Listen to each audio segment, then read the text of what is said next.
Colorado's favorite brand, if you believe that bullshit. For frat bros. The frat bros, the brodozer driving, MMA fighting, monsters drinking, never summer guys have a bunch of new stuff. So there's a Ladies West, which you can see on page 3.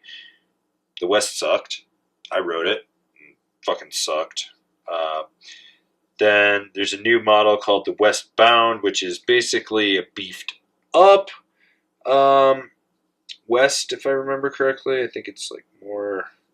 Let me check and see what this says here. Yeah, because this is what they do to it. It's yeah, it's basically an all mountain. It's I love how they're like the greatest profile in snowboarding snuck its way out of the Shapers series and onto the best, onto the West. The West was not a good board. It rode like a dead turd. Like, sorry. Then they added another model on page 5 called the East, which West East. I don't know. At least they're coming up with original names, I guess. I remember looking at this one. This one made me laugh. Is it like a directional ripsaw camber or something? It's like got more nose than tail. The thing that made me laugh about this one, I gotta remember what page it was on. Page 5. I think 5. Which one are we on? Page 5. It's the East. The East. Okay, yeah. There it is. Yeah. The fact that they call it the free carve, and it's obviously based on the tip shape, supposed to be like your border cross style board. Yeah, reach G4 speeds and lay down huge carves with perfect groomers, or from perfect groomers to frozen grim reapers with blah, blah, blah, blah, blah, blah, blah, blah. You're trying to sell a border cross style board with RC. No. You need camber on it. Stop it. Border cross needs camber. You stop that. Well, they're going to try to push the Vario side cut. Yeah, the Vario side cut and the rocker camber, because if you go to their marketing page on their rocker camber, they literally tell you their rocker camber is flat out better than every other camber profile out there. Period. There's no wiggle room. Like, yeah. Anyways, that one made me laugh because, like, no serious dude looking for a carver like that, other than Never Summer Fanboys, is going to go buy that board. Yeah, so then the women's, they added the Ladies Shade, page 6.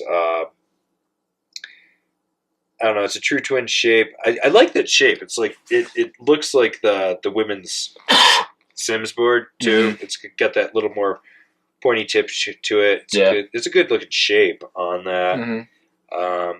Then they added another board called the Dipstick, which is a freestyle twin original rocker camber profile.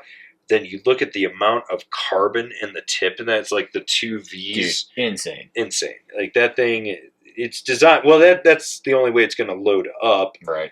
But it's the original rocker camber, so hopefully it is the original one before they put that weird flat spot in the tip and the tail, like where it would mellow out. Because that profile actually rides well. And let's see what else. Oh, there's now the Atom split, the Lady West split, and the Westbound split. So they added more split boards to the mix. And that's pretty much everything from them. Switching over to a more European company in terms of where it's made. Union. The Force is celebrating 15 years, and I can't believe that it's been that long, because I remember the Force came out the same year that Rome did bindings with the 390. Mm-hmm. Or 390 was. It was 390. 390. And I bought the 390s over the Force. Like, because I looked at the two and I was like, I think I'm going to go with the 390. God, that was a heavy-ass binding. That binding was fucking heavy. Yep. But yeah, so the Force, 15 years. Now there's the Expedition 2.0. So they built on that Expedition 1.0. You can see that on page 20 and 21. And if you look at this, like, there was issues from people I talked to about this, that they had concerns and different things with it. So it looks like they've taken that feedback and beefed it up. I haven't talked to any of my backcountry friends to see how they feel about this one just yet.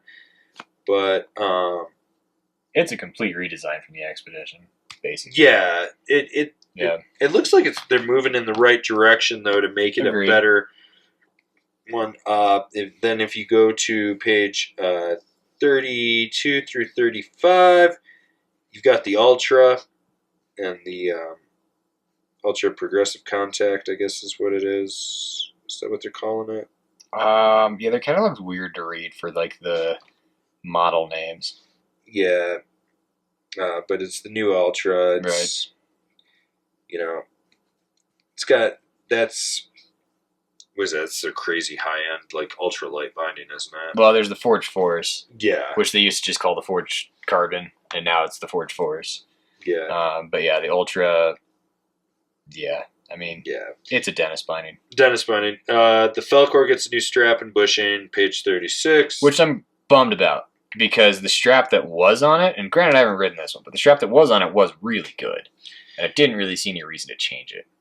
Yeah. So we'll have to see how that goes. Let's see. So the Atlas got a new base, strap, and bushing. You can see that on page 40, which the Atlas needed that, in my opinion.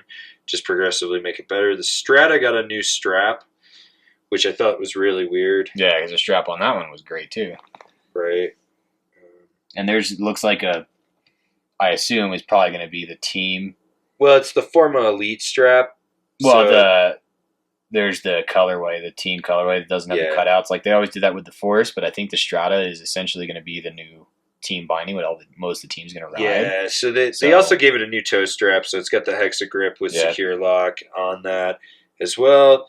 The Force got a new forward lean adjustment and a new toe strap. The Contact Pro got a new heel strap. The Scott Stevens gets the Forma strap. The STR now gets the new high back and heel strap. Legacy, new base, flat strap, bushing. So basically the high back is pretty much a trilogy. Gets the new forward lean adjustment and toe strap. The Milan gets a new heel strap. Juliet, new heel strap. Rosa, new heel strap. So basically they moved the heel straps around. That was the big story with Union. Yep. Going from Union to Capita, you get the Equalizer by Jess Kimura on page 16 and 17. Mm-hmm. This makes sense. It's the progression of her as a rider. This is the progression of her pro model.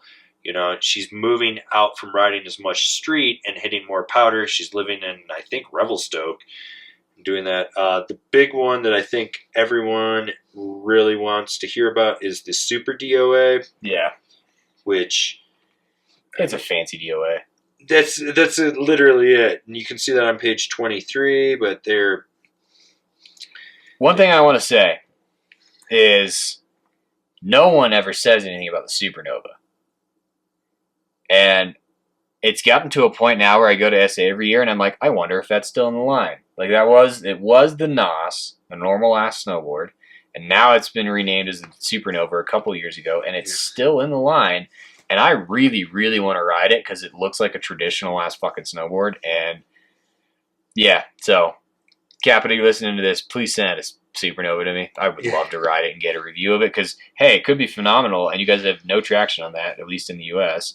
So maybe we could get some for you. Yeah, but basically, a Super DOA they took the camber and the model shaping and just added higher end components to it. Yep. Feedback so far from people I've talked to that have ridden it has been good, but yeah, it's just a fancy DOA. I'll tell you the one I'm interested in. The simulator. The simulator. Yep. Yes. Weird fucking tip shape. Right? Like, really strange option on that one. Like, well, you know what though? It's designed to turn heads. Yeah. And that's what it's going to be for, is to turn some heads, see what people think about it, kind of go there from there. Is what it is. Stoked on it. You know, it's basically like the Capita Spring Break version of the twin. Right. The ASIM twin. Mm-hmm. So, or at least that's how I'm reading it. It's going to be a little bit stiffer of a flex. So, I mean, this is going to be a higher end park board that you can take around the mountain. I will say this, looking at the Capita graphics this year, I was like, I feel like they kind of maybe missed a little bit. Yeah, a little bit. On some of them. It's like, especially Ultra Fear. Like, Ultra Fear went from the graphic it was this year to this just mess. I don't know. Maybe I'm just getting old. and the youths out there are going to like this graphic, but I think it's pretty fucking terrible, honestly. It's like some kind of weird 1950s sci-fi schlock Yeah, thing. I just Yeah, it is what it is. not feeling it. Right. If we slide over to Amplid now, they really only added one new model, the Snowmalier, on page 29. If you're not familiar with Amplid, they're just all about carving, cruising, ride and pow. That's kind of like what they're good at and known for. They got great shapes. They do. They got shapes, real good shapes. Shapes are fucking phenomenal. I would love to get on some of this new Amplid stuff. Newer. At least new to me. But yeah, like a lot of it. Frig. It's been forever. Plus, they got great names for stuff, too. Pentaquark. Oh, yeah. Surfari. Unweight? Is that what it is? Yeah, Unweight with an 8. Classic. The Snowmalier, great name. Aloha Vibes. The Dada. They just have great names for shit. Kevin just cares about names. That's all I care about now. It's all Shapes and names. I don't care what they actually ride like. No. He's like, this is cool. But I do want to ride that, Aloha Vibes. Yeah. I want to ride all their the weird Dada. stuff. I would love to. Yeah. Well, I mean, I've got a Pillow Talk. Yeah. And that thing's got to be retired soon. But, yeah, the Snowmalier, huge swallowtail. This is your quintessential big gun powder board. Yeah. 166. Hell yeah. With a 26.2 waist on. Yeah, I know. So. They're big and wide. Yeah. From there, we'll slide over to Weston. So the Japao, they added a 154 to it. So smaller size. Makes sense. Logger got complete overhaul all the way through. They basically told me they turned it into the park board they always wanted it to. I mean, it's the Logger. It's designed for log jibbing. It looks good. And then they added the 10th Mountain Division. It's a new model. It's kind of like the replacement to the Big Chief. Yeah. If you like the Big Chief, I've been told you will still like the 10th, but a little bit different tip shape and just updated a little bit. Right. So then from there, we're going to head to Flux. And pretty much seems like Flux really didn't do too much this year. A couple collabs. Is what it is. So I'm looking at my notes right now, and I'm really not seeing. Yeah. This is literally what my notes say. Flux. Nothing new here.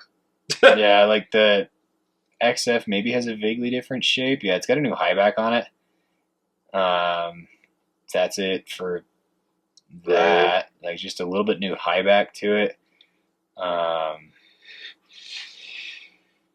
Yeah, so new high back on the PR maybe, but nothing drastic.